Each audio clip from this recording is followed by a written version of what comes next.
உனக்காக காவலுக்கு உட்கார்ந்திருக்கையில உனக்கு என்ன தாய் குறை வந்துருச்சு? உன்னை சுத்தி இருக்கிறவங்க உன்னை தூத்து பேசலாம், ஒண்ணுக்கும் லாயக்கில்லாதவனு உன்னை தள்ளி வைக்கலாம். ஆனா உன் உசுருல பாதியாவும் உன் நெஞ்சுக்குள்ள குடியிருக்கிற இந்த ஆத்தாவுக்கு தெரியாதா உன் உழைப்பும் உன் உண்மையும்? நீ படுற அவமானத்தையும் வலியையும் பாத்துக்கிட்டு நான் கல்லா சமைஞ்சு கிடக்கன்னு நினைச்சியா? இல்ல தாயி, உன் கண்ணுல இருந்து உழுவுற ஒவ்வொரு சொட்டு கண்ணீரும் என் பாதத்துல உழுவுற நெருப்பு துளியாக்கும். அத நான் சும்மா விடுவேனா? உன்னை முடக்கி போடணும்னு எவன் எவன் சதி பண்ணானோ அவங்க ஆணவம் எல்லாம் என் சூளாயுதத்துக்கு முன்னால சருகா எரிஞ்சு போயிரும் தாயி. பயப்படாத தாயி, இருட்ட பார்த்து நீ கலங்கப்படாது.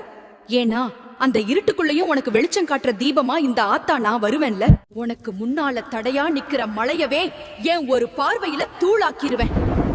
நீ எடுத்து வைக்கிற ஒவ்வொரு அடியிலையும் உன் நிழலா மட்டும் இல்ல, உன்னை தாங்கி பிடிக்கிற உன்னை பெத்த தாயா நான் இருப்பேன் தாயி.